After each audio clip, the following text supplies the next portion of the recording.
Herkese merhaba, kanalıma hoş geldiniz. Bugün jelibon ayıcık yapacağız tığ işiyle. Bu şekilde sevimli ayıcıklarımızın tarifini vereceğim. Tığ numaranız çok önemli. Baştan onu söyleyeyim.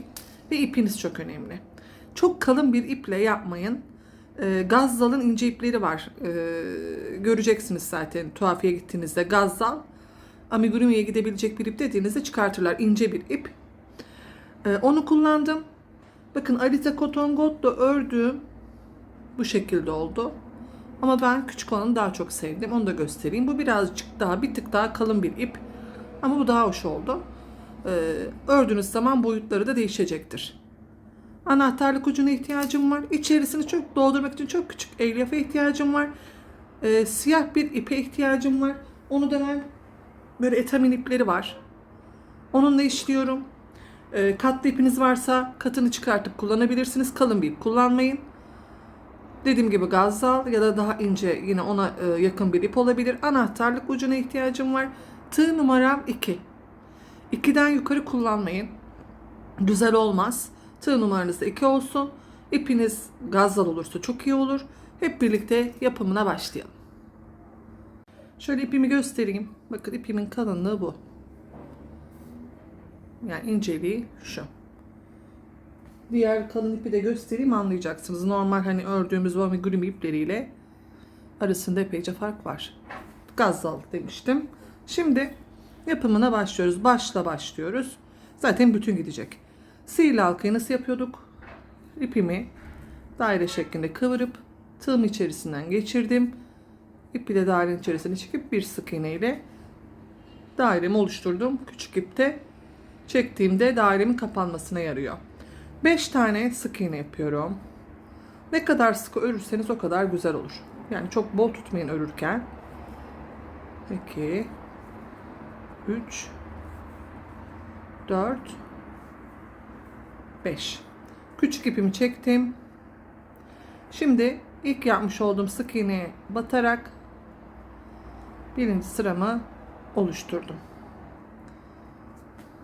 İşaret ipimizi koyalım. İkinci sırama geçiyorum. Bütün sık iğnelere çift batıyorum.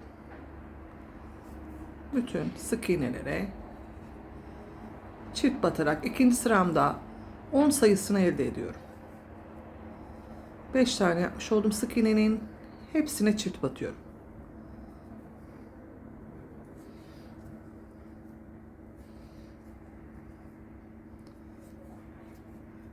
İkiden yukarı tığ kullanmamanızı öneriyorum. Daha güzel olması adına. Biraz küçük bir çalışma. O yüzden tığ numaranızı küçültün. Şimdi 3. sırama geçiyorum. Bir sık iğne ile başlıyorum.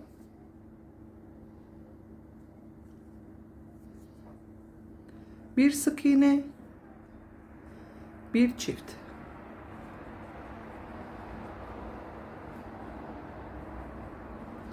Yine bir sık iğne, bir çift. 5 kere bu işlemi sıra sonuna kadar tekrar ediyorum. Bir sık iğne, bir çift, bir sık iğne, bir çift. Sıra sonunda 15 adet sık iğne sayımız olacak. 4. sıramıza geçiyoruz. İşaret ipimizi yine aldık araya. 4. sıramda 2 sık iğne ile başlıyorum. 1 2 bir tane çift yapıyorum.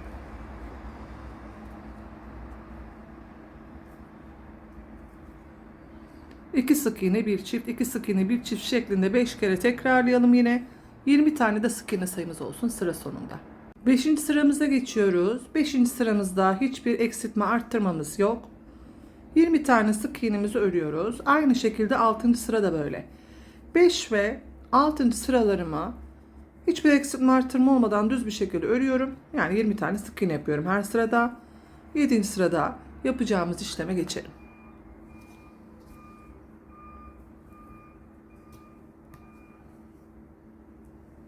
7. sıramızdayız. Yine işaret ipimizi çıkarttık. Hepsini eksilteceğim. 20 tane sık iğnemin hepsini eksilteceğim. Yani toplamda 10 eksiltme yapmış olacağım. Şu şekilde birinci eksiltmemi yapıyorum. Bir de burada sıkın. Şu şekilde ipi aldım. Yanındakini de alıyordum. 3 ilmeği topluyorum ya eksiltirken. Şöyle şöyle sıkılaştırın. Burası önemli. Üçüncü eksiltmem. Bu şekilde 10 tane eksiltme yapıyoruz sıra sonuna kadar. 10 tane de zaten sık iğnemiz kalacak. 10 tane eksiltme yaptım. Şurası küçülmeden hemen içerisini doldurmaya başlıyorum. İşaret ipimi çıkartıyorum. Şöyle içerisini tepeleme dolduracağız.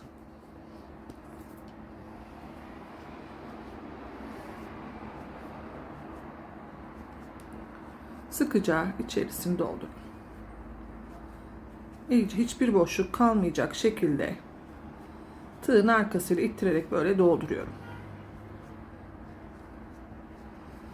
Yine gerekirse doldurmaya devam edeceğiz. Şimdilik bu kadar yeter. Şimdi hangi sıramızdayız? 8. sıramızdayız. Yine işaret ipimizi koyalım. İşaret ipimizi araya koyduk. Şimdi burada kol yapımına başlayacağız. Bu kolunu çalışacağız. Önce bir sık iğne ile başlayalım.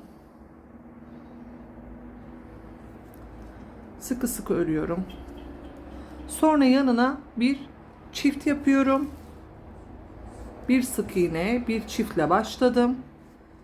Çift dediğim aynı yere 2 kere batmak, yeni başlayanlar için. Şimdi burada kolunu yapacağız. Bakın ipimi önce doladım. Sonra yarı sıradaki sık iğneye battım.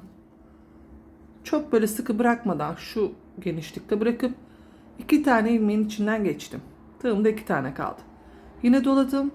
Aynı yere battım. 2 ilmeği çekiyorum hep içeri, bakın. 2 ilmeği çektim. 3 tane kaldı. Doladım. Aynı boşluğa battım. Yine 2 tane ilmeği içinden geçiyorum. 4 kaldı. Doladım. Yine aynı boşluğa battım.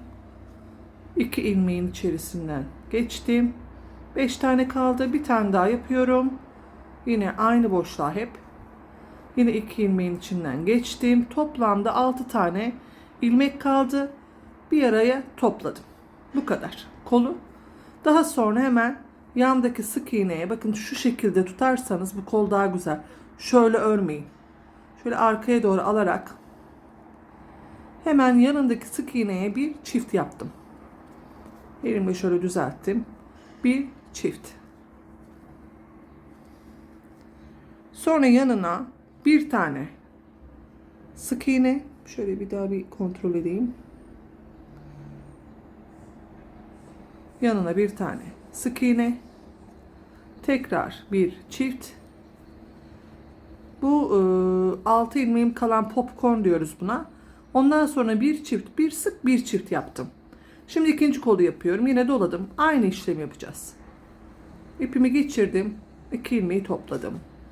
Yine aynı yere 2 ilmeği topladım. Burada 6 tane kalana kadar demin anlattığım yöntemle aynı boşluğa batarak kolunu oluşturuyorum. Popcorn yapıyorum. 5 oldu. Şimdi sonuncuyu. Biraz zorlayabilir. Yani zaten küçük ip ama sonucu güzel oluyor. Burada biraz dikkat edin aynı boşluğa batmaya. Hepsini bir arada topluyorum. Şimdi yandaki sık iğneye geçiyorum. Hemen yanındakine bir çift. Çiftle başladım. Sonra bir yanına bir tane sık iğne. Daha sonra sonuncu ilmeğime yine çift. İkinci koldan sonra bir çift, bir sık iğne ve bir çift yaparak sıra sonuna geldim. Şurada içerisini şimdi biraz daha dolduralım. Yaptıkça içerisini hep doldurun. Şimdi yine işaret ipimizi alalım. Bu sırada 15 tane sık iğne yapacağız. Şimdi bakın nerelere batacağım. Sırasıyla batıyorum da şu popcorn yerlerini karıştırmayın diye. Şöyle yaptığınızda batacağımız sık iğneler zaten belli, bakın. Sırasıyla hiç atlamadan şöyle göstereyim tekrar. Bakın böyle yaptığım zaman hep batacağım yerler belli. Sırasıyla sık iğnelerin hepsine batacağız.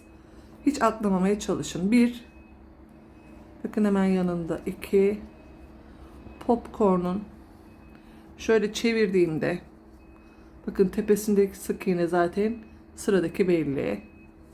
3, Şöyle sıkın burayı.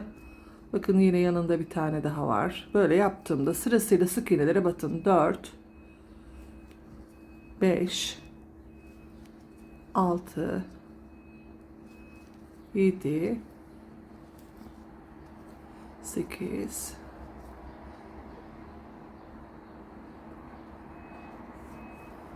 9. Hiç atlamamaya çalışın. 10,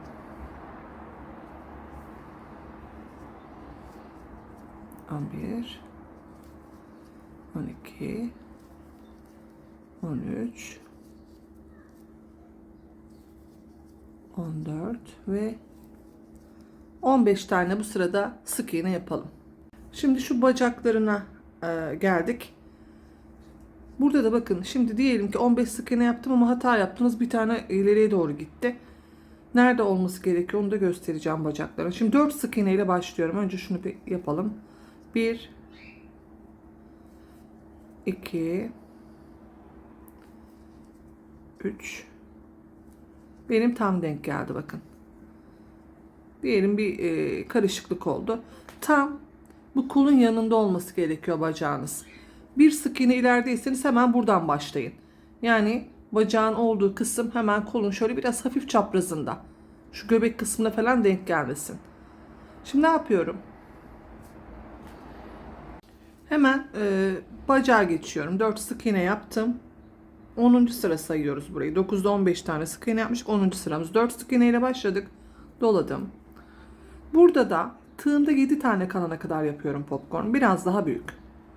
Geçirdim. 2 ilmeği topladım. Aynı kol gibi. Aynı boşluğa battım. 2 tane aldım. Tığımda 3 kaldı. Aynı boşluğa battım. 2 taneyi geçirdim. 4. Aynı boşluğa battım. Yandakine batmayın, sayılarınızla oynarsınız. 5. Aynı boşluğa.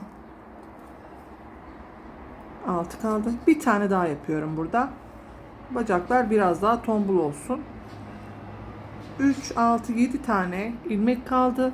Hepsini bir topladım. Hemen yanındaki sık iğneye batıyorum. Bir tane sık iğne yapıyorum dibine. Yani yandaki sık iğneye 1, 2, 3 tane toplamda sık iğne yaptım göbek kısmına. Alt popcorn'dan sonra 3 tane sık iğne yaptım. Şimdi ikinci bacağı yapıyoruz. Bakın yerleri hep gördünüz mü? Biraz böyle kolun çaprazında kalıyor. Hemen yandakine battım. Yine buraya 7 tane tığımda kalacak şekilde popcorn yapıyorum. Şunu ben bir yapayım. İlk aynı yaptığımız gibi buraya da yapacağız. 7 tane, buraya da 7'li popcorn tığımda 7 tane kalacak şekilde. Hemen bakın yanında dibindeki sık iğneye batıyorum. Buraları karıştırmayın dediğim gibi. Bir sık iğne yaptım. Kalan sık iğneyi örüyorum. 2. Eksiltme artırma yok bu sırada. 3. 4. 5 ve 6. Kalan 6 sık iğnemi de ördüm. İçerisini şimdi biraz daha dolduralım. İkinci bacaktan sonra 6 tane sık iğne yaptım. 11. sırama geçeceğim. İplerde böyle çıkma olabiliyor.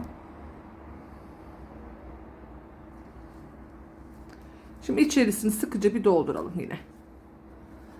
Bu kalan boşluğu içerisini biraz daha dolduralım. İçerisini tepeleme doldurdum. Şimdi 11. sırama geçiyorum. Artık yavaş yavaş bitiyor ayıcığımız. Şimdi bir tane sık iğne ile başlıyorum. Bir sık iğne. Yanına bir eksiltme. Yine bir sık iğne. Bakın eksiltmem bu popcornlarda zaten bacağın üstüne geliyor ikisi. Böyle yaptığınızda sık iğneleri göreceksiniz. Sık iğnelerin hiçbirini atlamayın. Yine bir eksiltme. O kadar sık ördüm. Eksiltme yaparken tığım çıkıyor. Bir tane daha eksiltme. Eksiltme de şöyle sıkılaştırdım. Yine bir sık iğne.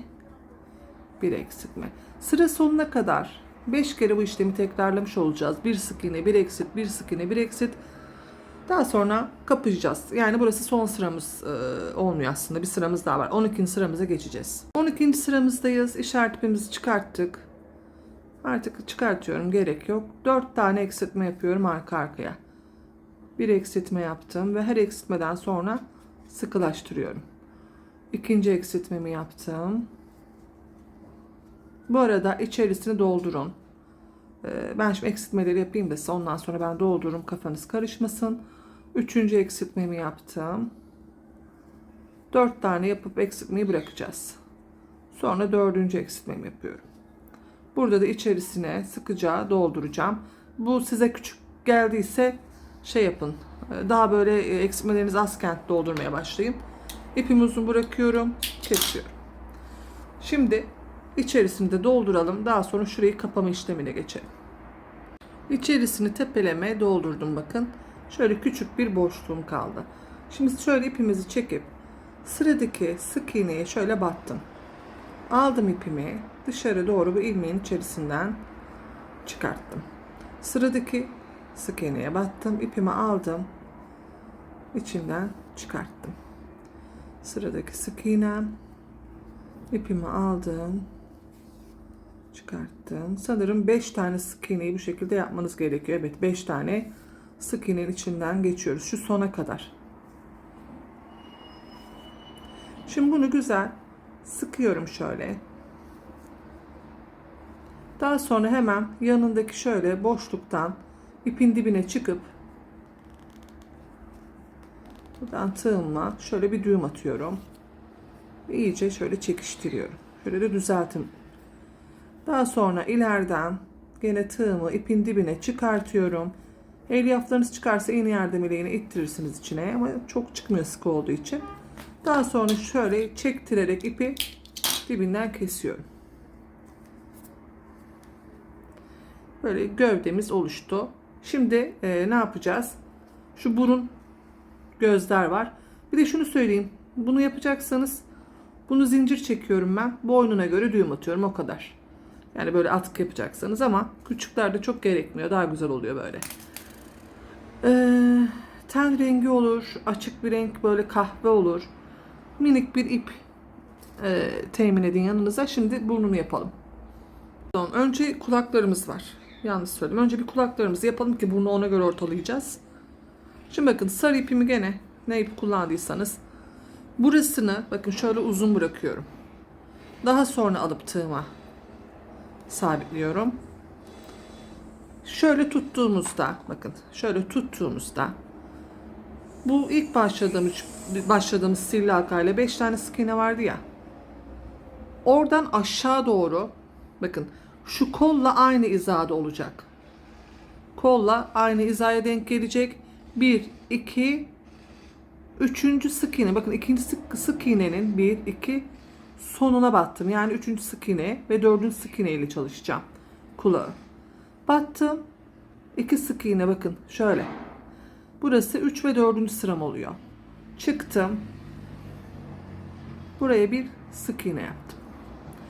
Doladım tığıma. Yine aynı yerlere bakın, aynı şekilde battığım yerlere 3'ü ipi bir arada topladım. Çakma trabzan düşünün.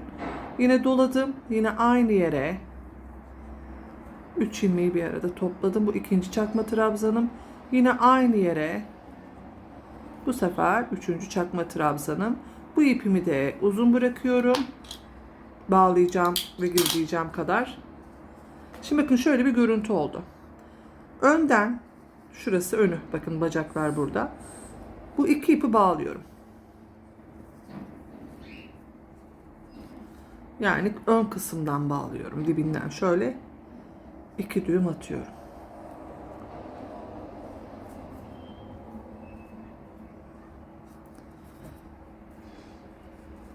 Şöyle kulağımız oluştu. Şimdi ben daha düzgün olması adına bu ipin birini dibinden gizliyorum. Şöyle herhangi bir yerden o ipin dibinden çıkın. Bir tanesini çekin. Şu en baştaki ipi çekin. Ayakların ve kolun olduğu doğru tarafa doğru ipimi buradan çıkarttım. Hemen bir yanından sık iğnemi çıkartıp buraya bir düğüm atıp ipimi yine ileriden çıkıyorum. İpin dibine gidiyorum. Bu ipimi gizliyorum. İkisini bir arada da yapabilirsiniz ama bakın böyle daha muntazam oldu. Bunu da bakın bu tarafa doğru çıkartıyorum. Yine aynı ipin dibinden bir sık iğne berisinden de batabilirsiniz. Bunu da bu tarafa doğru çıkartıyorum ki o kulak daha böyle otursun diye. Bakın daha düzgün oluyor. Bunu da yine arkadan yine aynı düğüm atarak gizleyeceğim. Kulağımız bu şekilde. Bu tarafa da aynısını yapıyoruz. Yine koldan bu şekilde tutuyorum. 1, 2, 3. ve 4. sık iğneyi kullanarak tam kolun yanından kulağımızı yapalım. Şöyle söyleyeyim. Şu da önemli. İkinci kulağı yaptım ya. Bakın düğümü önden atın. Ön kısımdan kulağı şöyle orantılayarak bakın nereye denk geliyorsa oradan ipinizi çıkarın. Bu da önemli. Şöyle göstereyim. Şimdi arkadan herhangi bir yerden battım. Bakın şöyle elimle kulağı düzelttim. Düzelttiğim yerden sık iğneyi çıkartıyorum. O zaman kulaklarınız daha düzgün olur. Buradan çıkarttım. Yani iki iple de yapabilirsiniz. Ben demin size gösterdim. Tamamen ipi geçirdiğiniz yerle kulak daha düzgün oturuyor bu gösterdiğim şekilde. Bakın daha orantılı oldu. Şöyle elimle de düzeltiyorum. Anlamışsınızdır umarım. Gene anlamadığınız bir yer olursa ben anlatırım. İpi kulağa oynattığımda nereye denk geliyorsa oradan çıkartıp buradan düğüm atıyorum. İki iple de yapabilirsiniz. Tek tek de ipleri geçirebilirsiniz. Nasıl rahat ederseniz tabii. Hani nasıl rahat çalışırsanız. Herhangi bir yerden yine şimdi ipimi çıkartıp keseceğim. İpi çektiğinizde ip zaten kaybolacaktır. Düğüm attıktan sonra içinde kaybolacaktır. Bu ipleri de ben düzelteyim.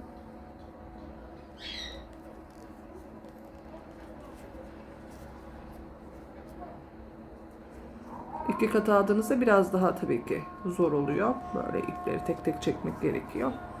Düğüm attıktan sonra dibinden ipimi şöyle çektirerek kesiyorum.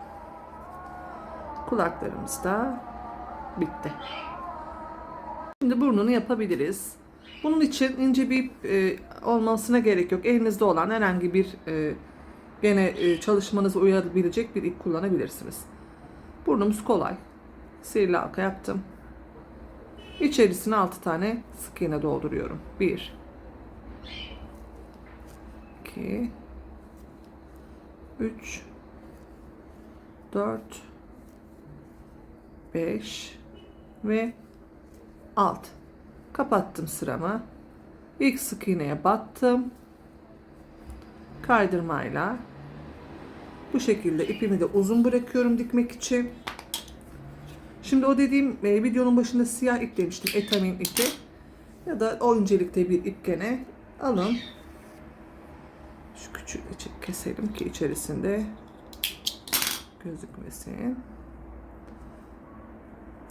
Bu şekilde burnumuzu yaptık. Şimdi siyah ipimizi geçirelim. Ben zorlanırım derseniz hani burada işlemekten ben de zorlanıyorum. O yüzden bu şekilde daha düzgün oluyor. İşleyip de öyle monte ediyorum. Şimdi siyah iple işleyelim burnunu. Evet. İpin olduğu kısmı aşağıda bırakın.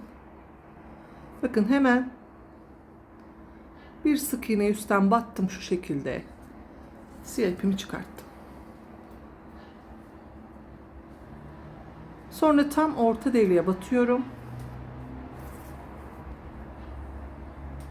Sonra bir yandaki sık iğneye batıyorum. Buraya bir V görüntüsü veriyorum.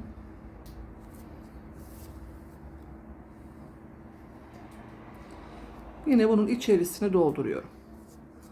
Genişletebilirsiniz. Yani genişletebilirsiniz dediğim yanlardan şuradan da bir sık iğne şöyle çıkartıyorum ben. Hani biraz daha geniş bir burun yapıyorum.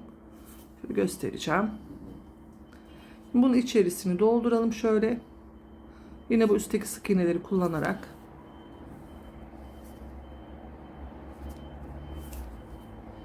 Hiç boşluk kalmayacak şekilde burayı bir dolduruyorum. İsterseniz burnu dikip de işleyebilirsiniz. Ben böyle rahat ediyorum, böyle yapıyorum. İsterseniz burnu dikip daha sonra bu gösterdiğim yöntemi kullanabilirsiniz. Şöyle biraz bakın, sağından ve solundan çıkıp, hani genişletme dedim ya, burnu birazcık daha genişletebilirsiniz. Buralardan da birer ip çıkarak. Yani ilk başlangıç yerine buradan da yapalım. Batıyorum.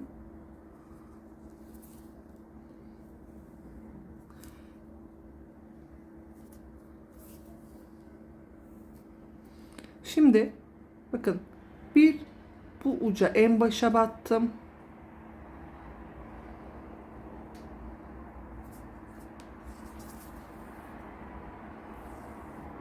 Bir en sona battım. Buraya da böyle bir en tepesine çizgi oluşturdum. Bu şekilde. Sonra ortasından şöyle çıkarttım ipimi. Şimdi bunu iğnemden çıkartıp devam edeceğim çünkü. Buna geçirin. Önce bir burnu şey yapalım, dikelim. Daha sonra o siyah iple bir ağız oluşturacağız yine, bir çizgi. Ve gözleri işleyeceğiz. Böyle çalışırsanız rahat edersiniz. Tam bakın ortaya, iki kolun tam şu bu baş kısmı var ya, buraya çakıştırarak dikin. Tepeye dikmeyin sakın burnu. Şöyle biraz hafif aşağıda. İğnemizi geçirelim. Onu da göstereyim. Dediğim yere şöyle çakıştırdım. Tam ortaya denk gelsin. Bu siyah ipimi gözleri işlemek için bırakıyorum. Bakın şu en uçlardan. Biraz küçük parça olduğu için ileriden çıkarıyorum iğnemi. Daha sonra çıkarttığım yerin dibinden tekrar batıp yandaki sık iğneye. Ve şöyle kontrol edin, burun tam ortada kalsın. Daha sonra yine yandakine, küçük olduğu için şöyle ileriden çıkıyorum biraz. Yine çıktığınız yerin dibine ipin batın, sıradaki yere. Bu şekilde dönerek etrafından dikelim. Burnuna da hep bakın şöyle ortada kalsın. Bu şekilde çevresini dikelim. Şimdi diktim. Gizleme yöntemi hep aynı. İpinizi saklama yöntemini göstermiştim. İpimizi burada bırakmıştık. Bunu tam ortalayarak diktiğim burnun sonunda şu boynun, bakın şuraya batıyorum. Daha sonra şöyle herhangi bir yerden bir çıkartın önce. Arkadan da olur. Şöyle hafif çekiyorum. Daha sonra ipi gene nereden çıkarttıysam hep dibinden batın ki ipiniz gözükmesin. Gözleri de tam burnun, bakın burnun bu hizasından çıkarttım. Şöyle önce yerini bir belirleyeyim.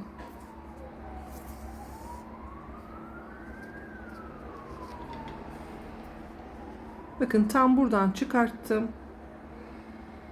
Şöyle 1,5 sık iğne hemen hemen. Şöyle aşağı doğru iniyorum.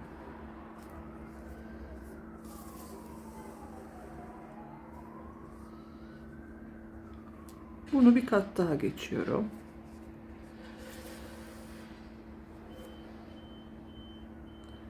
Biraz diğerlerine göre daha küçük oldu ama onu siz gene ayarlayın. Yani 1,5 sık iğne iyi oldu. Şimdi hemen aynı hizada, bunu nereden aldıysam diğerini de aynı hizada çıkın. Biraz daha yukarıdan.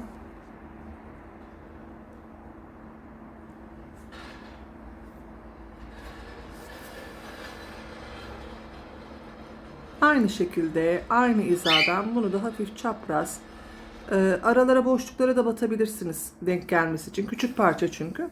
Hani illa sık iğnelerin içine değil de şu aralara bile batabilirsiniz. Yine bir kat daha.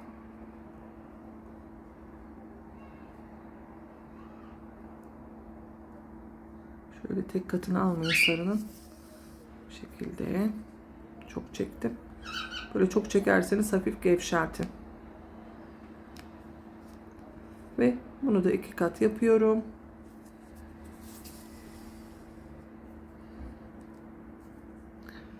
Ve ipimi arkada hep gizleme yönteminiz bu şekilde. Şöyle iğne yardımıyla düğüm atıp dibinden aynı yere batıp ileriden çıkın ve kesin. Ne kaldı? Anahtarlık ucunun nasıl takılacağı. Sarı kullandım ben, gold renk. Çok yakıştı. Ayıcığımız bu şekilde. Şimdi bunun için paraşüt ip kullandım. Bu modele bu şekilde gold renk güzel oluyor. Daha şık duruyor. Paraşüt ipi şöyle bir ip. Bunu kullanırsanız daha da kopmayan bir ip daha iyi olur. Kendi ipini kullanmayın. Şimdi şöyle en alttan, bakın en alttan 5 sık iğne yaptım. En tepe kısmına, en başlangıç noktasından çıkıp şöyle ipimi bir çektim. İçini tabi düğümünü de sıkı atın. Anahtarlık ucumu aldım. Bunu da şu şeye denk getirmemeye çalışın. Bunların geçen açılan yerleri var. Bakın şu çizgi şeklinde. Oraya denk getirmeyin. Şöyle diğer yerinden daha sağlam olması adına geçirdim. Burada dibinden düğüm atmanız gerekiyor. Hemen şöyle çevirip iğnemi aradan geçirip dibine doğru düğümümü şöyle sıkıca attım. Bir kere daha atabilirsiniz. Daha sonra yine aynı yerden, yine en alttan şöyle bir yerden çıkartın iğnenizi. Bir sıkın şöyle iyice. Daha sonra düğümümüzü zaten atmıştık. Bunu dibinden kesebilirim. Bu şekilde ayıcımız bitti. Umarım beğenmişsinizdir. Jelibon ayıcıklar. İzlediğiniz için teşekkür ediyorum. Bu şekilde bir başka videoda görüşmek üzere. Hoşça kalın. İstediğiniz renkte çalışabilirsiniz. Bu arada kanalıma abone olup videomu beğenmeyi lütfen unutmayın. Abone olursanız da çok sevinirim. Şöyle ben hepsini sırasıyla yine göstereyim. Hoşça kalın. Kafanıza takılan herhangi bir soru olduğunda yorumlar kısmından cevaplarım.